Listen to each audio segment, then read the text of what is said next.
¿Qué tal? De regreso y vamos directos al grano.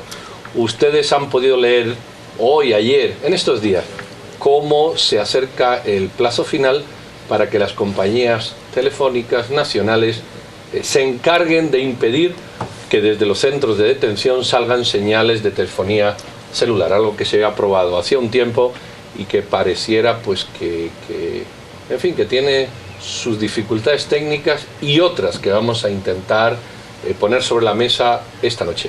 Vamos a hablar con Gary Estrada, que es analista en tema de seguridad carcelaria del Instituto Comparado en Ciencias Penales de Guatemala. Gary, buenas noches, bienvenido. Buenas noches. Y también con Ronaldo Leiva. El general Leiva es exministro de la Defensa y analista del Centro de Investigaciones Económicas Nacionales. General, buenas noches. Buenas noches, Pedro. La pregunta primera es, ¿hay capacidad real en las compañías telefónicas para limitar el silencio telefónico al perímetro de los centros carcelarios sin dañar a poblaciones que puedan haber alrededor?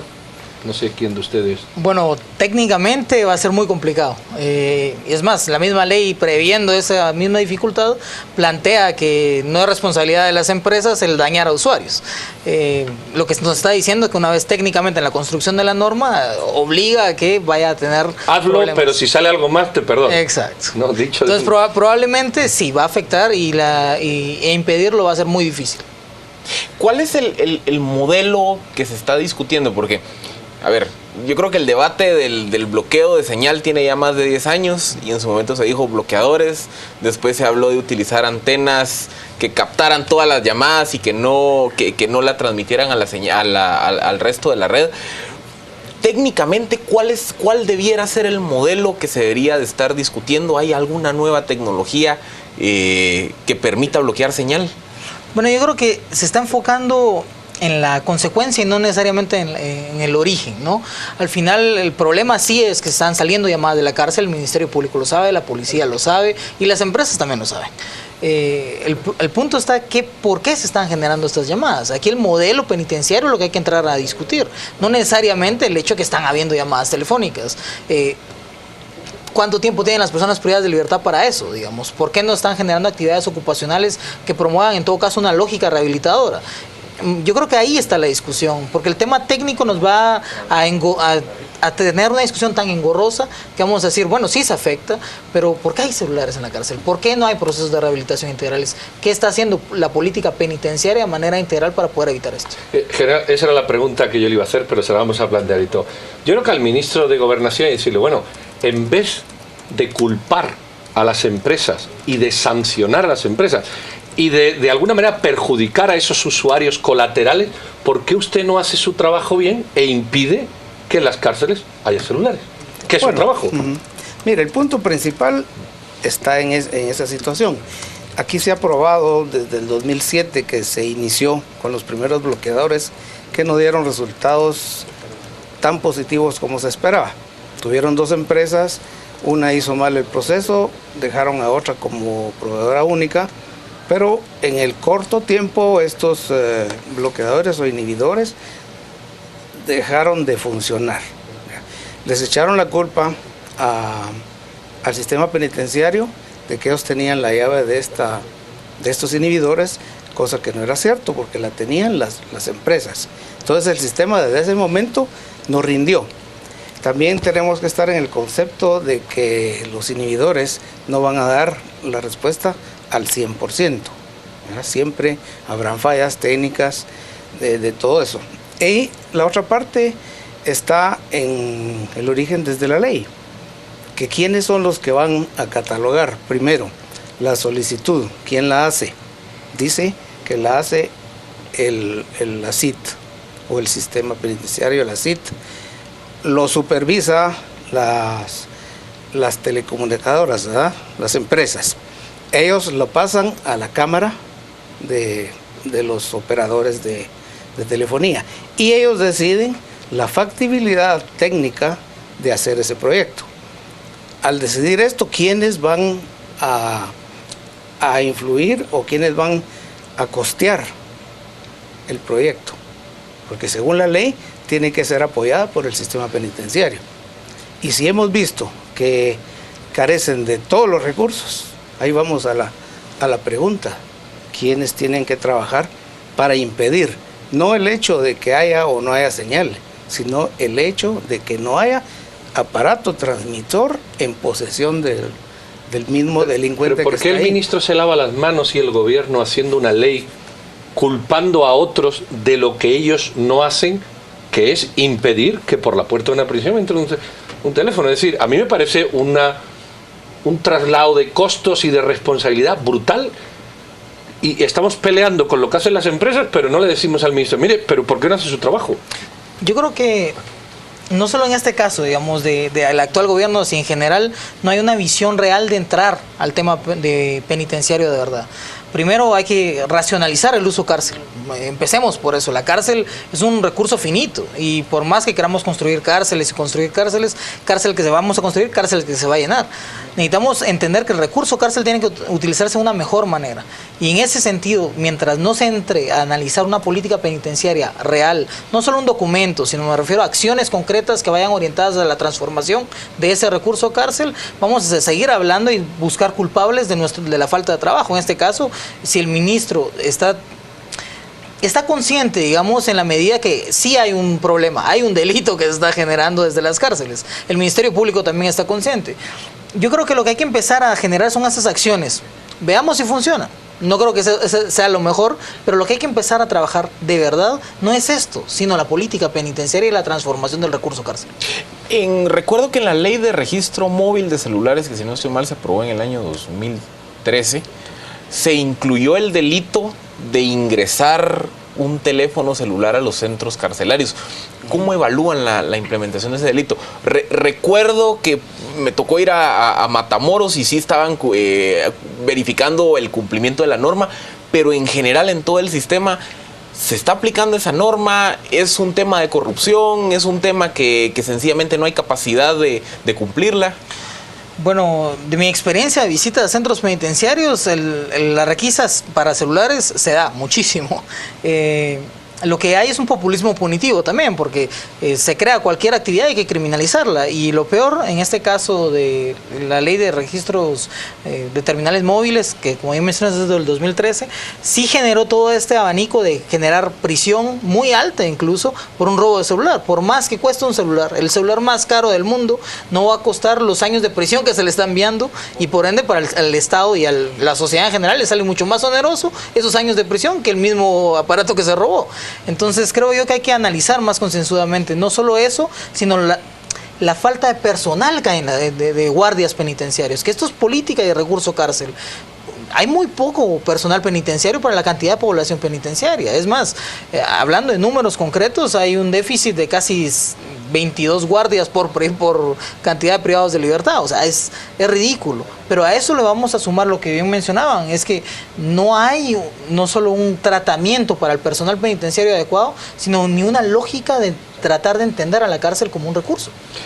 General, usted ha dicho, ha habido 2 intentos, y es cierto, por lo menos, de poner inhibidores o supresores, que por cierto, en España, para el terrorismo de ETA, funcionaron, es decir, no sé por qué aquí no funcionan, cuando allí funcionaron, y los inhibidores impedían voladuras de bombas a control. Ahora parece que ya hay una empresa de telefonía fija, segura, en algunas prisiones.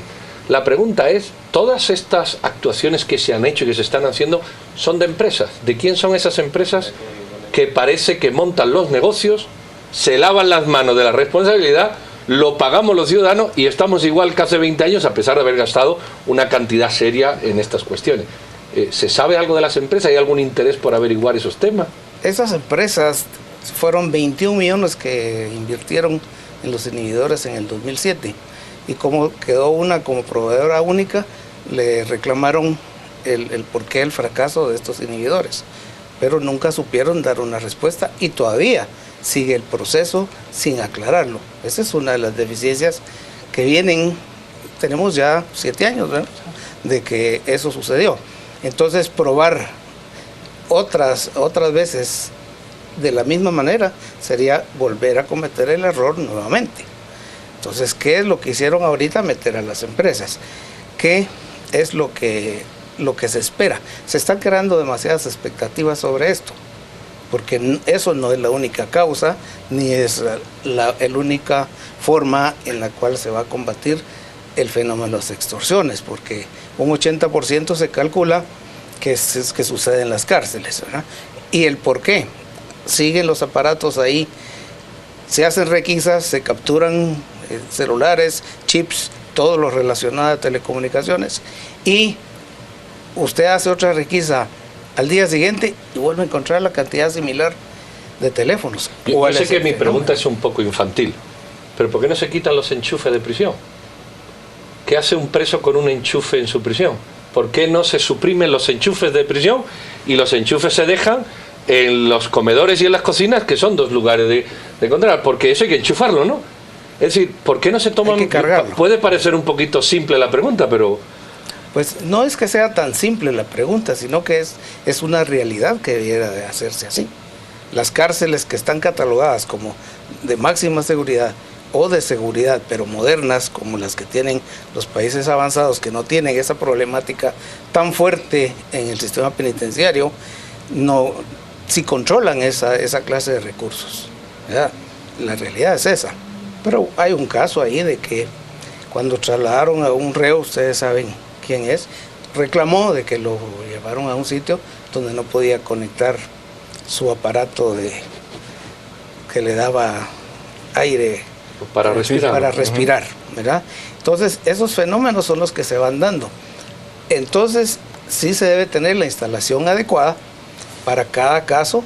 Si necesita, pues, un respirador, es lógico que lo tengan en un lugar donde sí le puedan dar ese servicio, pero no en todos los lugares debe darse la facilidad del enchufe, como usted bien lo dice.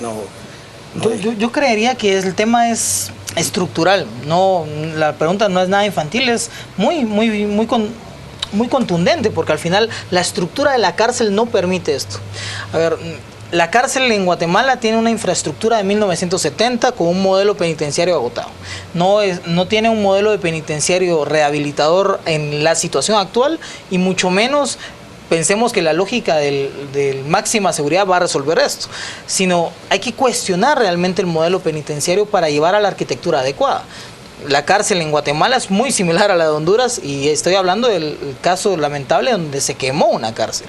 Y, digamos, los alambres están a la luz del día, es muy complicado, que incluso para los mismos privados de libertad, en el grado que los mismos presos se pueden quemar. Y esto es muy preocupante para la sociedad en general, porque tampoco es escoria la sociedad, porque la cárcel está tan mal diseñada en el país que la persona que está en situación preventiva está mezclada con la persona en situación de condena, y la persona que cometió el delito más leve está con la persona que cometió el delito más grave. Digamos, el modelo penitenciario es el verdadero problema, y esto genera y fomenta aún más el mercado de las extorsiones, porque esto es un mercado criminal, no es un fenómeno aislado que nos preocupe. Estamos hablando de mercados criminales estructurados y muy parecidos a lo que en su momento fue la mafia siciliana y cómo empezó a crecer. Digamos, el modelo comparativo para entender la extorsión debe tener a ese mercado criminal y analizarlo desde ese enfoque. Y si partimos desde eso, la cárcel no va a ser la solución, sino tienen que haber otras actividades, y aquí la responsabilidad del Estado es mucho más amplia. Viendo las respuestas estructurales y analizando desde la perspectiva de las autoridades, ¿qué hay que hacer con la guardia de presidios? ¿Qué hay que hacer con los alcaides, con los directores de los centros? Porque al final del día, otra pregunta infantil que hago yo es: ¿quién ayuda o quién permite que entren esos celulares? ¿Cómo atajo también esa parte de la ecuación?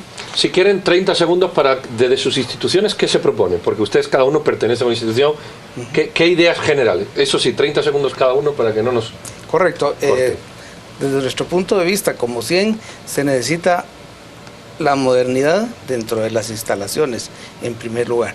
Y en cuanto a lo que decía Filipe acá, el personal, ese es un problema que ha estado vigente desde hace mucho tiempo. Y lo que se propone es, primero, profesionalizarlos, porque a partir de la educación que ellos tienen, que cuando se empezó a estudiar esto, llegaban a sexto primaria con mucha suerte, ¿eh?